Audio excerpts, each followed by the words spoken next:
അലൈഹിം അബദാ. സൈന്യത്തിന്റെ മൂന്നിൽ ഒരു വിഭാഗം ആളുകൾ പിന്തിരിഞ്ഞോടും. അവരുടെ തൗബ അല്ലാഹു ഒരിക്കലും സ്വീകരിക്കുകയില്ല. പിന്തിരിഞ്ഞോടുന്നവരുണ്ട്. കപടവിശ്വാസികളായ ചില ആളുകൾ ഈ മുസ്ലിം സൈന്യത്തിന്റെ കൂടെ കൂടിയിട്ടുണ്ടായിരിക്കും എന്നാണ് അതിനർത്ഥം. അവര് കപടവിശ്വാസികളാണ്, അവര് മുസ്ലിമീങ്ങളല്ല, അവര് പിന്തിരിഞ്ഞോടും. റസൂലുള്ളാഹി തങ്ങൾ പറയുന്നു, വയുഖ്തലു സുലുസുഹും, മുസ്ലിം സൈന്യത്തിന്റെ മൂന്നിലൊന്ന് അവിടെ വധിക്കപ്പെടും. അഫ്ളലുശ് ശുഹദാഇ ഇൻദല്ലാഹ്, നാളെ അല്ലാഹുവിന്റെ അടുക്കൽ ഏറ്റവും നല്ല ശുഹദാക്കൾ, ശ്രേഷ്ഠന്മാരായ രക്തസാക്ഷികൾ അവരായിരിക്കും. വയബ്ഖാ സുലുസുൻ, മൂന്നിലൊരു വിഭാഗം ആളുകൾ അവിടെ ബാക്കിയാവും.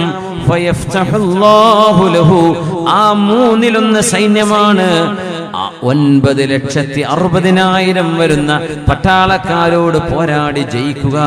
ലാ യുഫ്തനൂന അബദാ, അവർക്കൊരിക്കലും ഒരു പ്രയാസവും സംഭവിക്കുകയില്ല, ഒരു പരീക്ഷണവും അവർക്ക് ഏൽക്കുകയില്ല, ഒരു ദുരന്തവും അവർക്ക് വരികയില്ല.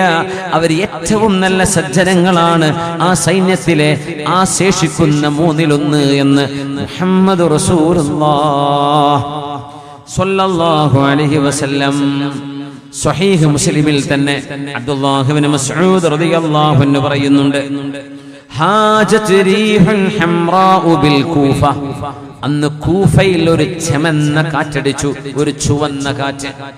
കൂഫയിലാണ് ചുവന്ന കാറ്റടിച്ചു. ഇബ്നു മസ്ഊദ് റളിയല്ലാഹു അൻഹു കൂഫയിൽ ഒരുപാട് താമസിച്ചിട്ടുണ്ട്. ഇറാഖിലാണ് കൂഫ. അന്നൊരാൾ ഓടി വന്ന് പറഞ്ഞു, യാ അബ്ദുല്ലാഹി ഇബ്നു മസ്ഊദ്, അബ്ദുല്ലാഹി ഇബ്നു മസ്ഊദേ, അബ്ദുല്ലാഹി ഇബ്നു മസ്ഊദേ, ജാഅത്തി സ്സാഅ, ഖിയാമത്ത് നാൾ വന്നല്ലോ, ഖിയാമത്ത് നാൾ വന്നല്ലോ എന്ന് തലയിൽ കൈവച്ച് ഓടി വന്നു ഒരാൾ. ചെമന്ന കാറ്റടിക്കാൻ തുടങ്ങി. കൂഫയിലൊന്നാകെ ആളുകൾ പേടിച്ചുപോയി. അപ്പോഴാണ് ഉലമാഉസ് സ്വഹാബയിൽ, സ്വഹാബികളിലെ പണ്ഡിതന്മാരിൽ പ്രഗൽഭനായ പണ്ഡിതനാണ് അബ്ദുല്ലാഹി ഇബ്നു മസ്ഊദ് റളിയല്ലാഹു അൻഹു എന്ന സ്വഹാബി. മഹാനവറുകൾ എഴുന്നേറ്റിരുന്നു. ഒരു പണ്ഡിതന്റെ ധർമ്മം അങ്ങനെയാണ്. ഒരു പണ്ഡിതൻ ഒരു വിഷയം വരുമ്പോൾ അത് പഠിക്കും, അത് മനസ്സിലാക്കിയിട്ട് വിവരം പറയും. ഇബ്നു മസ്ഊദ് റളിയല്ലാഹു അൻഹു ചാരിയിരിക്കുകയാണ്. നേരെ ഇരുന്നിട്ട് പറഞ്ഞു, ലാ, ഇത് ഖിയാമത്ത് നാളല്ല, ഇത് ഖിയാമത്ത് നാളല്ല. മഹാനവറുകൾ ഷാമിന്റെ ഭാഗത്തേക്ക് കൈചൂണ്ടി, സിറിയയുടെ ഭാഗത്തേക്ക് കൈചൂണ്ടി. അദൂൻ യജ്മഊന ലി അഹ്ലിൽ ഇസ്ലാം, മുസ്ലിമീങ്ങളോട് ഒരുമിച്ച് യുദ്ധം ചെയ്യാൻ വരുന്ന ഒരു ശത്രു സൈന്യം അവിടെ സിറിയയിൽ വരാനുണ്ട്. ആ സമയത്ത് മുസ്ലിമീങ്ങൾ അവരെ പറയും, ഇന്ന് ജയിച്ചല്ലാതെ നമ്മൾ വരികയില്ല എന്നവർ പറയും. ഫയസ്തരിതുൽ മുസ്ലിമൂന ശർതതൽ ലിൽ മൗതി ലാ തർജിഉ ഇല്ലാ ഗാലിബ, ഇന്ന് നമ്മൾ ജയിക്കും എന്നവർ ശപഥം ചെയ്യും. പക്ഷെ അവര് ജയിക്കൂല. രണ്ടാം ദിവസമായി ജയിക്കുന്നില്ല. മൂന്നാം ദിവസമായി മുസ്ലിമീങ്ങൾ പറയും, ഞങ്ങൾ ജയിക്കും, ജയിച്ചില്ല. നാലാമത്തെ ദിവസം ലോകത്തുള്ള എല്ലാ സത്യവിശ്വാസികളും അവരുമായി കൂടിച്ചേരുകയാണ്. എന്നിട്ട് നാലാമത്തെ ദിവസമാകുമ്പോൾ അല്ലാഹു അവരെ നശിപ്പിക്കുകയാണ് ഉണ്ടാവുക. ആ യൂറോപ്യൻ അമേരിക്കൻ സൈന്യത്തെ, റോമൻ എന്നാണ് ആ വാക്ക് ഹദീസിലുള്ളത്, റോമൻ സൈന്യത്തെ അല്ലാഹു നശിപ്പിക്കും. അങ്ങനെ ഒരു പിതാവിന്റെ മക്കൾ, ഒരു കുടുംബത്തിൽ 100ഓളം അംഗങ്ങൾ ഉണ്ടാകുമ്പോൾ ആ 100ൽ 99 മക്കളും കുടുംബക്കാരും മൂത്താപ്പയുടെ എളാപ്പയുടെ മക്കളായി ഒരുപാട് വലിയ വലിയ കബീലകൾ നോക്കുമ്പോൾ 99 കൊല്ലപ്പെട്ട് കഴിഞ്ഞിട്ടുണ്ട്. ഒരാളാണ് ബാക്കിയുള്ളത്. അങ്ങനെ ചെറിയൊരു ന്യൂനപക്ഷം ബാക്കിയാവും. അവരെ യുദ്ധമുഖത്ത് നിന്ന് സമ്പത്തുകളും ഗനീമത്തുകളും ഒരുമിച്ച് കൂട്ടുന്ന നേരത്താണ് ഒരാൾ വന്ന് ഉറക്കെ വിളിച്ചു പറയുന്നത്. ഉറക്കെ വിളിച്ചു പറയും, അന്നദ്ദജ്ജാല ഖദ് ഖലഫഹും ഫീ ദറാരീഹിം, നിങ്ങൾ ഇവിടെ ഇരിക്കുകയാണോ? മസീഹുദ് ദജ്ജാൽ നിങ്ങളുടെ മക്കളെ പഴപ്പിക്കാൻ വന്നിരിക്കുന്നു എന്ന് അവിടുന്ന് വിളിച്ചു പറയുമ്പോൾ കുടുംബമോ നഷ്ടപ്പെട്ടു, കൂട്ടുകാരുമില്ല, നാട്ടുകാരുമില്ല, ബന്ധുക്കളുമില്ല. ഒരു കുടുംബത്തിൽ ഒരാൾ, 100 ആൾ ഉണ്ടായിരുന്നിടത്ത് ഒരാൾ. അവര് പറയും, എന്ത് സമ്പത്ത്, ഒന്നും വേണ്ടെന്ന് പറഞ്ഞ് മസീഹുദ് ദജ്ജാൽ വന്നിട്ടുണ്ട് എന്ന് കേൾക്കുമ്പോൾ അവരോടുകയാണ് യബ്അസൂന അശ്റത ഫവാരിസ തുലിആ 10 കുതിരസവാരിക്കാരായ നല്ല മുന്തിയ കുതിരകളിൽ യാത്ര ചെയ്യാൻ കഴിയുന്ന 10 പേർ മസീഹുദ് ദജ്ജാലിനെ പോരാടാൻ വേണ്ടി മസീഹുദ് ദജ്ജാൽ വന്നു എന്ന് പറയുന്ന സ്ഥലത്തേക്ക് ഈ യുദ്ധമുഖത്ത് നിന്നും ഓടുകയാണ്. റസൂലുള്ളാഹി സ്വല്ലല്ലാഹു അലൈഹി വസല്ലം തങ്ങൾ പറയുന്നു, ഖാലൽ മുസ്തഫ സ്വല്ലല്ലാഹു അലൈഹി വസല്ലം, വല്ലാഹി അല്ലാഹുവിനെ തന്നെയാണ് സത്യം, ഇന്നി ലഅഅലമു അസ്മാഅഹും, ആ പോകുന്ന 10 പേരുടെ പേര് എനിക്കറിയാം, വ അസ്മാഅ ആബാഇഹിം, അവരുടെ ഉപ്പമാരുടെ പേരും അപ്പമാരുടെ പേരും എനിക്കറിയാം, വ അൽവാന ഖുയൂലിഹിം, അവരുടെ കുതിരകളുടെ നിറവും എനിക്കറിയാം എന്ന് ഹബീബുനാ റസൂലുള്ളാഹ്. هو خير فوارس على ظهر الأرض يومئذ, അന്ന് ഭൂമിയിൽ നിലവിലുള്ള ഏറ്റവും നല്ല കുതിരസവാരിക്കാരും യോദ്ധാക്കളുമാണ് അവരെന്ന് ഹബീബുനാ റസൂലുള്ളാഹി സ്വല്ലല്ലാഹു അലൈഹി വസല്ലം മൈന്യൂട്ട് ഡീറ്റെയിലുകൾ വരെ പറഞ്ഞിട്ടുണ്ട്. ചെറിയ സങ്കീർണമായ വിവരണങ്ങൾ വരെ കുതിരകളുടെ നിറവും പോകുന്ന 10 ആളിന്റെ പേരും അവരുടെ പിതാവിന്റെ പേരും കുടുംബവും എനിക്കറിയാമെന്ന് ഹബീബുനാ റസൂലുള്ളാഹ്. ഇത് ഇമാം മഹദി വരുന്ന കാലത്ത് അല്ലാഹു നൽകുന്ന വിജയമാണ്. ഇത് ഇമാം മഹദിയുടെ കാലത്ത് ഈ ഉമ്മത്തിന് അല്ലാഹു നൽകുന്ന വിജയമാണ്. എല്ലാ പ്രതിസന്ധികളും തരണം ചെയ്തതിന്റെ ശേഷം ഹർമജദൂൻ യുദ്ധവും അൽ മൽഹമത്തുൽ കുബ്ര എന്ന് പറയുന്ന മദീനൻ സൈന്യവുമായി റോമൻ സൈന്യത്തോട് പടപൊരുതുന്ന ഈ സിറിയയിലെ അലപ്പോ നഗരത്തിന്റെ പരിസരത്ത് വെച്ച് നടക്കുന്ന അൽ മൽഹമത്തുൽ കുബ്ര എന്ന ഏറ്റവും വലിയ യുദ്ധത്തിലും വിജയം മുസ്ലിമീങ്ങൾക്കാണ്. റസൂലുള്ളാഹി സ്വല്ലല്ലാഹു അലൈഹി വസല്ലം തങ്ങൾ നമുക്ക് പഠിപ്പിച്ചു തന്ന ഒരു ഹദീസ് സ്വഹീഹ് മുസ്ലിമിൽ തന്നെ നബി തങ്ങൾ ചോദിക്കുന്നു സ്വല്ലല്ലാഹു അലൈഹി വസല്ലം, നിങ്ങളൊരു നഗരം കേട്ടിട്ടുണ്ടോ? ജാനിബും മിൻഹാ ഫിൽ ബർരി വജാനിബും മിൻഹാ ഫിൽ ബഹരി, ആ നാടിന്റെ ഒരു ഭാഗം കരയാണ്, ഒരു ഭാഗം കടലിലാണ്. അങ്ങനത്തെ ഒരു നഗരം, ഒരു നാട് നിങ്ങൾ കേട്ടിട്ടുണ്ടോ എന്ന് റസൂലുള്ളാഹി സ്വല്ലല്ലാഹു അലൈഹി വസല്ലം കോൺസ്റ്റാന്റിനോപ്പിളിനെ കുറിച്ചാണ് ഈ പറയുന്നത്. തുർക്കിയിൽ പോയ ആളുകളുണ്ടെങ്കിൽ പെട്ടെന്ന് മനസ്സിലാവും. ഇസ്തംബൂൾ നാടിനെ കുറിച്ചാണ്, നഗരത്തെ കുറിച്ചാണ് നബി തങ്ങളെ ചോദിക്കുന്നത്. നിങ്ങൾ ആരെങ്കിലും ഇവിടെ തുർക്കി പോയവർ ഒന്ന് കൈവക്കിയുടെ തുർക്കി പോയവരുണ്ടെങ്കിൽ, തുർക്കി സന്ദർശിച്ചവരുണ്ടോ? ഒരാൾ മാഷാ. കടലിലേക്ക് തള്ളി നിൽക്കുന്ന പ്രദേശമാണത്. കടലിൽ വലിയൊരു ഭാഗം ആ നഗരത്തിൻ്റെതായുണ്ട്. റസൂലുള്ളാഹി സ്വല്ലല്ലാഹു അലൈഹി വസല്ലം തങ്ങൾ പറയുന്നത് നോക്കുക, തുർക്കി നബി തങ്ങൾ കണ്ടിട്ടില്ല. അതാണ് അത്ഭുതം. നബി തങ്ങൾ തുർക്കിയിൽ പോയിട്ടില്ല. പക്ഷേ തുർക്കിയുടെ ബോർഡറിൽ വെച്ച് ഷഹീദാകുന്ന ഒരു സ്വഹാബി ഉണ്ടാകുമെന്ന് നബി തങ്ങൾ പറഞ്ഞിട്ടുണ്ട്. 8ഓളം സ്വഹാബിമാരുള്ള അക്കൂട്ടത്തിൽ അബൂ അയ്യൂബുൽ അൻസ്വാരി റളിയല്ലാഹു അൻഹു, ഏതൊരു സ്വഹാബിയാണോ മദീനയിലേക്ക് നബി തങ്ങൾ വന്നപ്പോൾ ഹബീബിന് കിടന്നുറങ്ങാൻ, ഹബീബിന് താമസിക്കാൻ ആദ്യ ദിവസം വീടൊരുക്കി കൊടുത്തത് ആ സ്വഹാബി മഹാനായ അബൂ അയ്യൂബുൽ അൻസ്വാരി റളിയല്ലാഹു അൻഹു.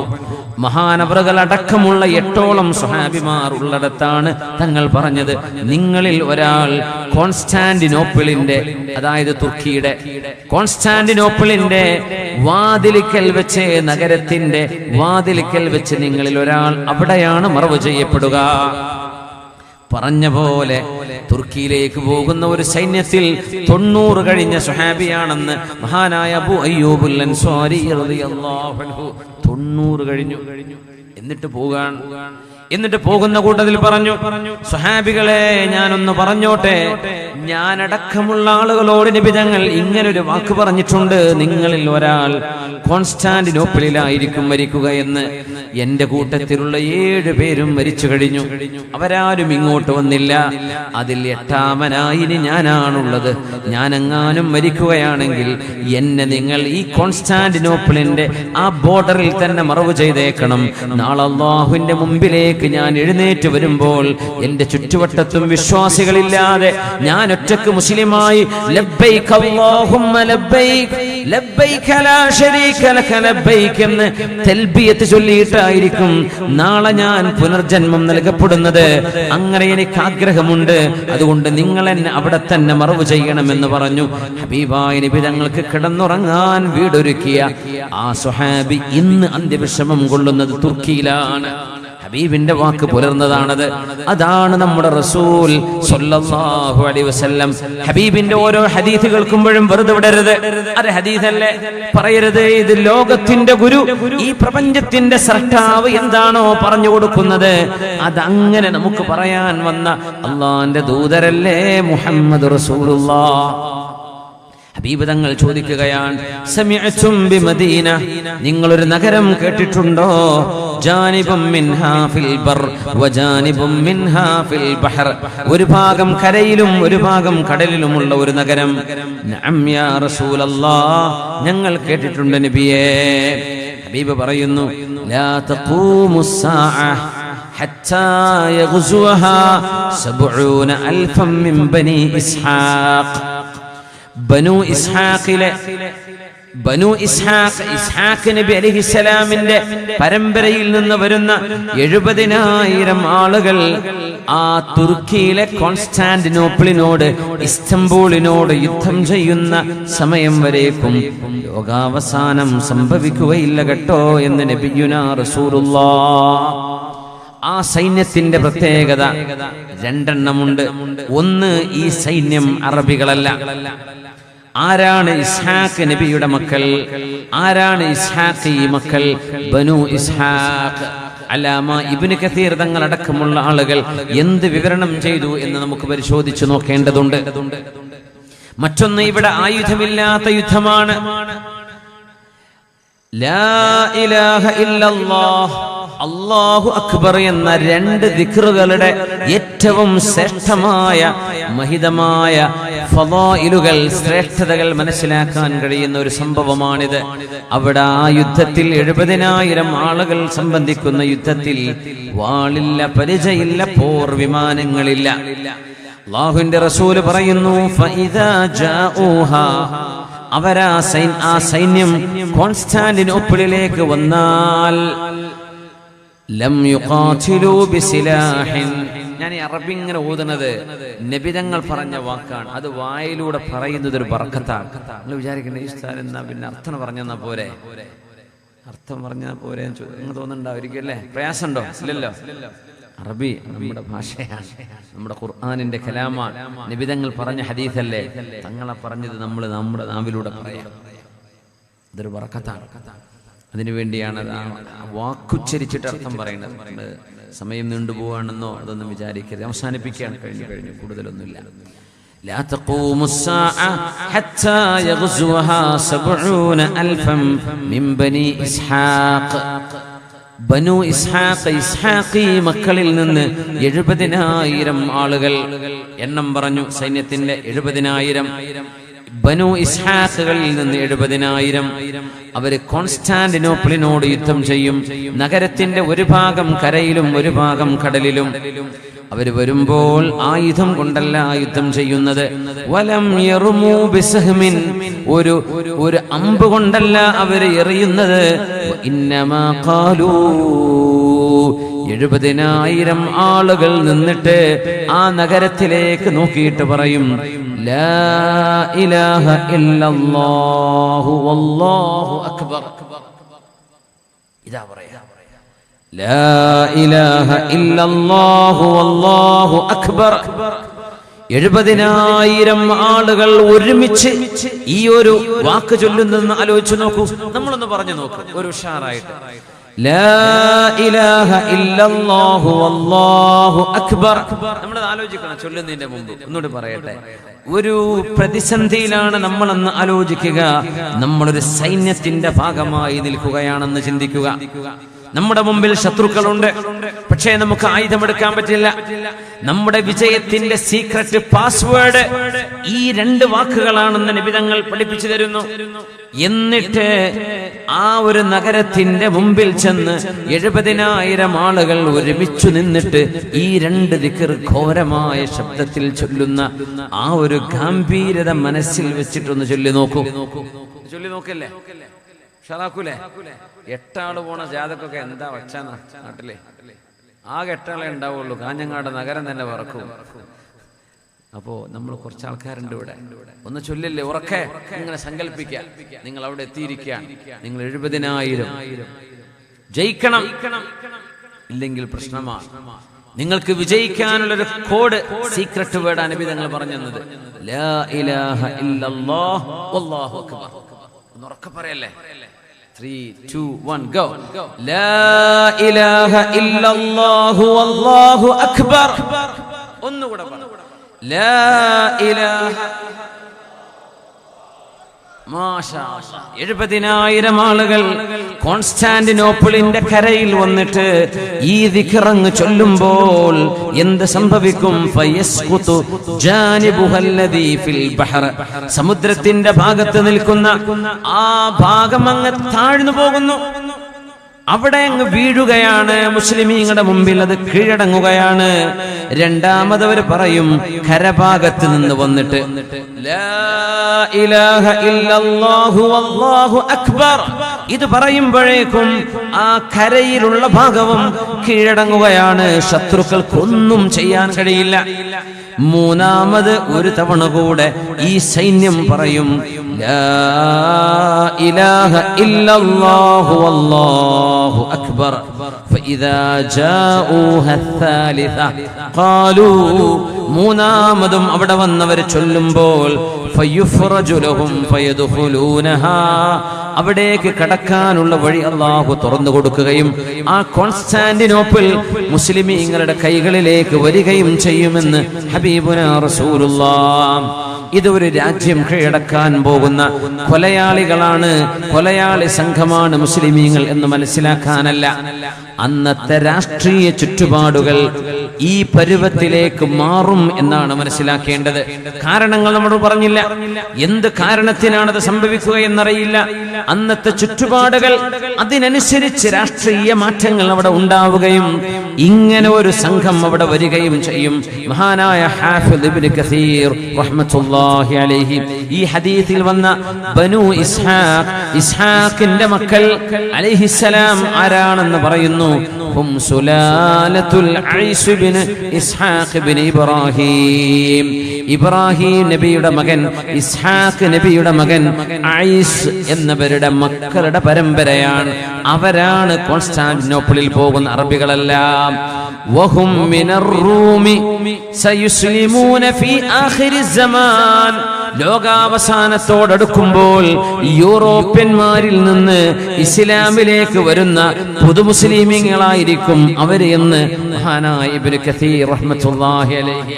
നോക്കണം, ഇത് മുസ്ലിം സൈന്യമല്ല, യൂറോപ്പുകാരാണ്. അവരൊക്കെ മുസ്ലിമായവരാണ്, അറബികളല്ല, ഇന്ത്യക്കാരല്ല. മുസ്ലിമീങ്ങളായ യൂറോപ്യരും അമേരിക്കക്കാരുമായ അവരിലെ മുസ്ലിമീങ്ങൾ അടങ്ങുന്ന 70,000 വരുന്ന സൈന്യമാണ് അവസാനത്തെ കോൺസ്റ്റാന്റിനോപ്പിളിന്റെ വിജയത്തിനും എത്തുന്നത്. റസൂലുള്ളാഹി സ്വല്ലല്ലാഹു അലൈഹി വസല്ലം തങ്ങൾ പറഞ്ഞു, ഫയഫ്തഹുല്ലാഹു ലക്കും.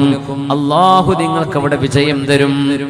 ഈ സംഭവങ്ങൾക്ക് ശേഷമാണ് മസ്ജിദുൽ അഖ്സ എന്നേക്കുമായി മോചിപ്പിക്കപ്പെടുന്ന ഇമാം മഹ്ദിയുടെ നേതൃത്വത്തിൽ മസ്ജിദുൽ അഖ്സാക്ക് വേണ്ടി നടക്കുന്ന മോചനത്തിന്റെ ഒരു യുദ്ധം.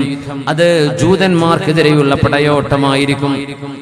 റസൂലുള്ളാഹി സ്വല്ലല്ലാഹു അലൈഹി വസല്ലം പറഞ്ഞ ഹദീസ് സ്വഹീഹ് മുസ്ലിമിൽ, ലാ തഖൂമുസ് സാഅ, ലോകാവസാനം നടക്കുന്നതിന്റെ മുമ്പ് നിങ്ങൾക്ക് കാണാം, ഹത്താ യുഖാതിലൽ മുസ്ലിമൂനൽ യഹൂദ്, മുസ്ലിമീങ്ങൾ ജൂതന്മാരുമായി ഒരു യുദ്ധം നയിക്കും. ഫയഖ്തുലുഹുമുൽ മുസ്ലിമൂൻ, മുസ്ലിമീങ്ങൾ അവരെ വധിക്കുക തന്നെ ചെയ്യും. കാരണം കോടാനുകോടി പാതകങ്ങൾ പേറിയാണ് ജൂതന്മാർ ഇന്നിവിടെ ഇസ്രായേലിൽ നടക്കുന്നത്. പിഞ്ചുമക്കളെയാണ്, 16ഉം 15ഉം വയസ്സുള്ള കുട്ടികളെയാണ് കണ്ണു മൂടി വെച്ച് വെടിയുതിർത്ത് കൊന്നുകളയുമ്പോൾ ലാ ഇലാഹ ഇല്ലല്ലാഹ് ചൊല്ലുന്ന പിഞ്ചു കുഞ്ഞിന്റെ വായ പോലും പൊത്തിപ്പിടിച്ച് ലാ ഇലാഹ ഇല്ലല്ലാഹ് പോലും പറയാൻ സമ്മതിക്കാത്ത ഗുരുതരമായ ക്രൂരമായ നമ്മുടെ സഹോദരിമാരെ, പെൺകുട്ടികളെ, ഇഷ്ടമുള്ള ആളുകളെ കൈപിടിച്ചങ്ങ് വലിച്ചു കൊണ്ടുപോകുന്നു. വേണ്ടത് ചെയ്യാൻ അള്ളാഹുവിന്റെ തീരുമാനം നടക്കാൻ പോകുന്നു. ഈ ക്രൂരതകളെല്ലാം ചെയ്തു കൂട്ടിയ ആളുകൾക്കെതിരെ ഒരു വിരലനക്കാൻ ആളുകളില്ലാത്ത കാലം മുസ്ലിമീങ്ങളായ ആളുകളെ തന്നെയാണ് ഇവിടത്തെ ഇസ്ലാമിക സ്റ്റേറ്റ് എന്ന് പറയുന്ന ആളുകൾ കുത്തി നുറുക്കിക്കൊണ്ടിരിക്കുന്നത്, കൊന്നു ചുട്ടരിച്ചു കൊണ്ടിരിക്കുന്നത്. എന്നിട്ട് എവിടെയെങ്കിലും എന്നെങ്കിലും ഒരു നേരത്ത് ഇസ്രായേൽ സൈന്യം ചെയ്യുന്ന ക്രൂരതകൾക്കെതിരെ പ്രതികരിക്കാൻ ഈ ഇസ്ലാമിക സ്റ്റേറ്റിനെ കൊണ്ട് കഴിഞ്ഞിട്ടില്ല എന്നത് ഇത് മുസ്ലിമീങ്ങളുടെ സംഘമല്ല എന്ന് മനസ്സിലാക്കാൻ അതുമാത്രം മതി. മുസ്ലിമീങ്ങളുടെ രക്ഷയാണെങ്കിൽ ഫലസ്തീനിലെ പിഞ്ചു മക്കളെ കൊന്നൊടുക്കുമ്പോൾ അവർക്കെതിരെ എന്തെങ്കിലും ഒരു തിരിച്ചടി, ഇക്കാലം വരെ ഇസ്ലാമിക രാജ്യത്ത് ഇസ്ലാമിക ഭരണം വേണം എന്ന് പറയുന്ന ഈ കക്ഷികളിൽ ഏതെങ്കിലും ഒരു വിഭാഗം എപ്പോഴെങ്കിലും ഇസ്രായേലിനെതിരെ എന്തെങ്കിലും ഒരു യുദ്ധം നടത്തിയോ ഒരു മുന്നേറ്റം നടത്തിയോ? ഇല്ല. അവര് കൊല്ലുന്നതൊക്കെ ആരെയാ? മുസ്ലിമീങ്ങളെ തന്നെ. അവര് കൊല്ലുന്നത് മുസ്ലിമീങ്ങളെ, കൊന്നൊടുക്കുന്നത് മുസ്ലിം പെൺകുട്ടികളെ, പിഞ്ചു മക്കളെ, ചെറുപ്പക്കാരെ മുഴുവനും തല കമിഴ്ത്തി കിടത്തി, കൈകാലുകൾ പിടിച്ചു വെച്ച് കെട്ടിയിട്ട് നിരനിരയായി സഫായി കിടത്തിയിട്ട് ബുള്ളറ്റ് എടുത്തിട്ട് അവരുടെ തോക്കെടുത്തിട്ട് തലകൾക്ക് മീതെ നിറയൊഴിക്കുന്ന ക്രൂരത കാണിക്കുമ്പോൾ ഇസ്ലാമിനെതിരെ തീവ്രവാദം ആരോപിക്കുന്ന ആളുകൾ അറിയണം, ഈ കൂട്ടർ ഈ കൊല്ലുന്നത് മുസ്ലിമീങ്ങളെ തന്നെയാണ്. അതുകൊണ്ടാണ് നമ്മൾ പറയുന്നത് ഇത് ഇസ്ലാമികമല്ല. ഐസിൽ എന്ന് പറയുന്ന Islamic state in Syria and Lebanon എന്ന് പറയുന്ന, ഇറാഖ് ആൻഡ് ലെബനൻ എന്ന് പറയുന്ന ഈ സംഘടന മുസ്ലിമീങ്ങളുടേതല്ല. മുസ്ലിമിന് അത് ചെയ്യാൻ കഴിയൂല. മുസ്ലിം ഈ പണി ചെയ്യൂല. മൻ ഖതല നഫ്സൻ, ഒരു ശരീരത്തെ കൊന്നാൽ, ഒരു മനുഷ്യനെ കൊന്നാൽ ഫകഅന്നമാ ഖതല الناس ജമീഅ, മനുഷ്യരെ മുഴുവനും കൊന്നതിന് തുല്യമാണെന്ന് ഏറ്റവും വലിയ മനുഷ്യത്വത്തിന്റെ പ്രഖ്യാപനം ചെയ്ത മതമാണിത്. എന്നിട്ടാണോ നിസ്സാരമായി മനുഷ്യരെ ചുറ്റും അല്ലാതെയും കൊല്ലുന്ന ഈ നരനായാട്ട് ചെയ്യുന്നവർ? ഏത് ഖിലാഫത്ത്, ഏത് ഇസ്ലാമിക് സ്റ്റേറ്റ്? ലാ തമുത്തു ഇലൽ ഇസ്ലാമി ബിസുല, ഇവർക്ക് ഇസ്ലാമുമായി ഒരു ബന്ധവും ഇല്ല തന്നെ. ആഖിറു സമാനിൽ ഈ ക്രൂരതകൾക്ക് മുഴുവനും മറുപടി പറയാൻ ഇമാമുന മഹ്ദി തങ്ങളുടെ കാലശേഷം മഹാനായ റൂഹുല്ലാഹി ഈസ നബി അലൈഹിസ്സലാം ഇറങ്ങി വരും. ഈസ നബിയുടെ നേതൃത്വത്തിലാണ് ജൂതന്മാർക്കെതിരെയുള്ള ഈ യുദ്ധം നടക്കുക. ഹത്താ യഖ്തബി അൽ യഹൂദിയു വറാഅൽ ഹജരി വശജർ, അങ്ങനെ ജൂതന്മാർ പാറകളുടെയും വൃക്ഷങ്ങളുടെയും പിന്നിൽ പോയി മറഞ്ഞിരിക്കും. ഫയഖൂലുൽ ഹജറു വശജറു, എന്നിട്ട് കല്ലും വൃക്ഷങ്ങളും വിളിച്ചു പറയും, യാ മുസ്ലിമു, ഏ മുസ്ലിമേ, യാ അബ്ദല്ലാഹ്, അല്ലാഹുവിന്റെ ദാസനെ, ഖൽഫി യഹൂദിയുൻ, ഒരു ജൂതൻ എന്റെ പിന്നിൽ ഇരിക്കുന്നുണ്ട്, തആല ഫഖ്തുൽഹു, അവനെ വന്ന് കൊന്നുകളഞ്ഞോളൂ എന്ന് വൃക്ഷങ്ങളും പാറക്കല്ലുകളും ബിൽഡിങ്ങുകളും വിളിച്ചു പറയും. ഇല്ലൽ ഗർഖദ്, ഗർഖദ് എന്ന മരമൊഴികെ, ഫഇന്നഹു മിൻ ശജരിൽ യഹൂദ്, അത് ജൂതന്മാരുടെ മരമാണ് എന്ന് ഹബീബുനാ റസൂലുള്ളാഹ്. ഒരത്ഭുതം കൂടെ പറയട്ടെ, ആ ഗർഖദ് എന്ന മരം, മില്യൺ കണക്കിന് മരം ഇസ്രായേൽ രാജ്യം ഇന്നവിടെ നട്ടുപിടിപ്പിച്ചിട്ടുണ്ട്. മില്യൺ കണക്കിന് ഗർഖദ്. എന്തിന് ഗർഖദ് മാത്രം? എത്രയെല്ലാം മരങ്ങൾ ലോകത്തുണ്ട്. ആ മരത്തിൽ അവർക്ക് വിശ്വാസമുണ്ട്, ഇതവരെ രക്ഷിക്കുന്ന മരമാണെന്ന് നബി തങ്ങൾ പറഞ്ഞു. ശരി തന്നെ, ഗർഖദ് അവർക്ക് കൂട്ടുനിൽക്കും. ബാക്കി എല്ലാ മരങ്ങളും കല്ലുകളും മുസ്ലിമിന് അനുകൂലമായി മസ്ജിദുൽ അഖ്സയെ അല്ലാഹു മോചിപ്പിക്കുന്ന ഒരു യുദ്ധം അന്ത്യനാളിന്റെ ഏറ്റവും അടുത്ത സമയം മഹാനായ ഈസ നബി അലൈഹിസ്സലാമിന്റെ കരങ്ങളാൽ നടക്കുമെന്ന് കളവ് പറയാത്ത, സത്യമല്ലാതെ എന്റെ നാവിൽ നിന്ന് വരില്ല. അബ്ദുല്ലാഹി ഇബ്നു അംറേ, എഴുതിക്കോ, എഴുതിക്കോ, ഞാനൊരു വെറും മനുഷ്യനല്ല, ഞാൻ അള്ളാന്റെ വഹിയുള്ള നബിയാണ്, ഞാൻ പറയുന്നത് സത്യമാണ്. അബ്ദുല്ലാ, എഴുതിക്കോ, എന്റെ ഹദീസ് എഴുതി വെച്ചോ എന്ന് അബ്ദുല്ലാഹി ഇബ്നു അംർ എന്നവരോട് പറഞ്ഞ നമ്മുടെ മുത്തുപുമാൻ ഹബീബുനാ റസൂലുള്ളാഹ്. യാ റബ്ബി ബിൽ മുസ്തഫാ ബല്ലിഗ് മഖാസിദനാ واغفر لنا ما مضى يا واسع الكرم ചൊല്ലിക്കോളൂ مولاي صل وسلم دائما أبدا على حبيبك خير الخلق كلهم محمد سيد الأعراب والعجم محمد خير من يمشي على قدمي مولاي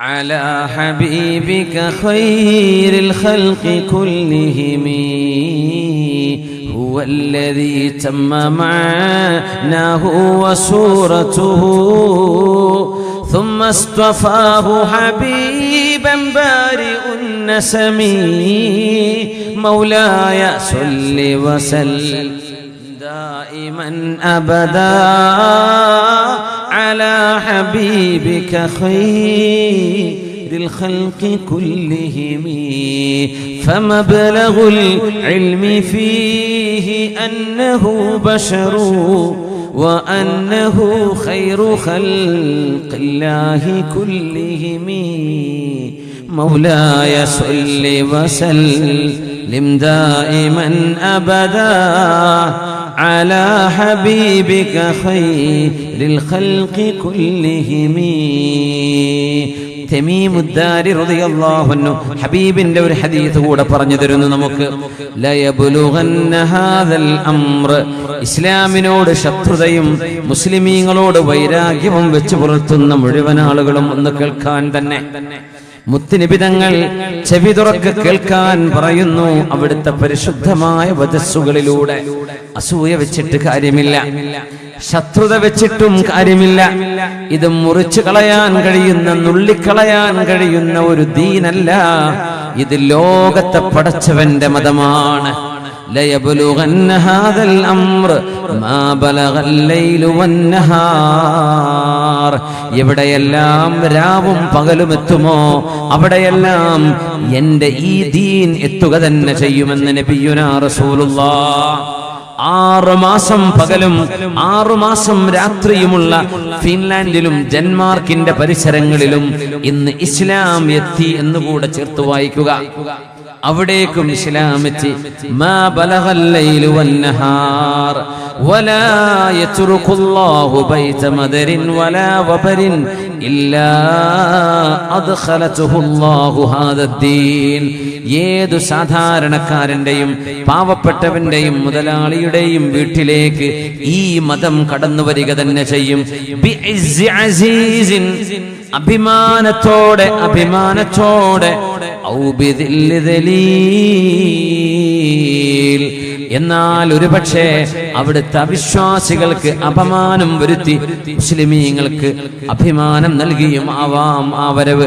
അല്ലെങ്കിൽ ഒരാൾക്കും പ്രയാസമില്ലാതെ നാട്ടുകാരും കൂട്ടുകാരും എല്ലാം സ്നേഹത്തോടെ ശത്രുതയില്ലാതെ ഒരു രാജ്യമൊന്നാകെ, ഒരു പ്രദേശമൊന്നാകെ, ഒരാൾക്കൂട്ടമൊന്നാകെ ഈ മതത്തെ പുൽകുന്നത് നിങ്ങൾക്ക് കാണാൻ കഴിയും.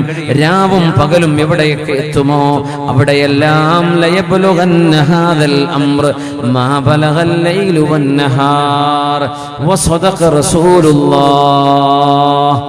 ആ വചനം സത്യമായി പുലർന്നിരിക്കുന്നു, അതിനെയും പുലർന്നുകൊണ്ടിരിക്കുകയാണ്.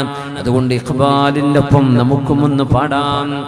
ഇസ്ലാം की फितरत में कुदरत ने लचक दी है, इस्लाम की फितरत में कुदरत ने लचक दी है, ये उतना ही उभरेगा जितना के दबाओगे.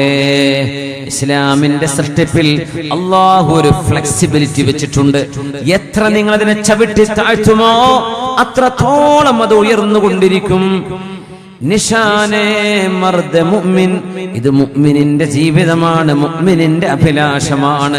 സൃഷ്ടാവിനെ കാണാൻ കൊതിക്കുന്ന ഒരു കൂട്ടം ആളുകളുടെ ആത്മാവിഷ്കാരമാണ് ഈ ദീൻ. അവരുടെ ജീവവായുവാണ്, ജീവമന്ത്രമാണ്. ജഹാ മേ അഹ്ലെ ഈമാൻ സൂരജ് ഖുർശീദ് ജീത്തെ ഹൈ, ഇധർ ഡൂബേ ഉധർ നിക്കലേ, ഉധർ ഡൂബേ ഇധർ നിക്കലേ. അതുകൊണ്ട് ലോകത്തെ വിശ്വാസികൾ സൂര്യനെ പോലെയാണ്. ഇധർ ഡൂബേ ഉധർ നിക്കലേ. ഇവിടെ അസ്തമിച്ചാൽ അത് അവിടെ ഉദിക്കുകയാണ്. നമുക്കിവിടെ കാസർഗോഡ് ജില്ലയിൽ സൂര്യാസ്തമയം കഴിഞ്ഞ് മണിക്കൂറുകൾ കഴിഞ്ഞു. ആ 4 മണിക്കൂറുകളോളം മിനിമം കഴിഞ്ഞു. സൂര്യാസ്തമയം കഴിഞ്ഞ് 4-6 മണിക്കൂറായി, 6 മണിക്കൂറായല്ലേ. എന്നാൽ ഈ നേരം അസ്തമിച്ച സൂര്യൻ ഈ നേരത്ത് മറ്റൊരു രാജ്യത്ത് ഉണരുകയാണ്. ബ്രസീലിലോ അമേരിക്കയിലോ കാനഡയിലോ പ്രഭാതമായി കൊണ്ടിരിക്കുകയാണ്. നമുക്ക് പ്രഭാതത്തിന്റെ പകലായി കഴിഞ്ഞു, നട്ടുച്ച നേരമായി അവിടെ. ഓരോ ഉദയവും ഒരു നാടിന്, ഓരോ അസ്തമയവും ഒരു നാടിന് ഉദയം എന്ന പോലെ ഇസ്ലാം ഒരിക്കലും എന്നേക്കുമായി അസ്തമിക്കില്ല. ഇവിടെ അസ്തമിച്ചാൽ അവിടെ ഉദിക്കും. ഇവിടെ പശുവിന്റെ പേര് പറഞ്ഞ ആളുകളെ തച്ചുകൊന്നാൽ 1000 ആളുകൾ യൂറോപ്പിൽ ഇസ്ലാമിലേക്ക് വരും. മ്യാൻമറിലെ ആളുകളെ ചുട്ടുകരിച്ചാൽ 1000 ആളുകൾ കാനഡയിലും അമേരിക്കയിലുമായി ഈ ദീനിലേക്ക് കടന്നു വരും. നിങ്ങളാരും ചവിട്ടി തേച്ചാൽ പോകുന്നതല്ല ഈ മതമെന്ന് ഭാരതത്തിന്റെ പ്രഗത്ഭനായ കവി അല്ലാമ സർ മുഹമ്മദ് ഇഖ്ബാൽ ആ വാക്ക് പറഞ്ഞത് ഈ ഹദീസിന്റെ വെളിച്ചത്തിലാണ്. അതാണ് ഇന്ന് നടന്നുകൊണ്ടിരിക്കുന്നത്. അള്ളാഹു നമ്മുടെ ഈമാൻ വർദ്ധിപ്പിച്ചു തരട്ടെ. അള്ളാഹു നമ്മളെ സജ്ജനങ്ങളാക്കി തരട്ടെ. ഈ ലോകത്തോട് നമ്മൾക്ക് യാത്ര പറഞ്ഞു പോവണം. ആ നേരം സന്തോഷമുള്ള നേരമാക്കി തരട്ടെ. അള്ളാഹുവിന്റെ തിരുമുഖം കാണാനുള്ള ഭാഗ്യം അള്ളാഹു തരട്ടെ. അന്ത്യനാളിന്റെ അപകടങ്ങൾ സംഭവിക്കുമ്പോൾ സത്യത്തിന്റെ പക്ഷം ചേർന്ന് ധീരമായി നിലകൊള്ളാനുള്ള ഈമാൻ അല്ലാഹുവേ നീ ഞങ്ങൾക്ക് നൽകണമേ തമ്പുരാൻ.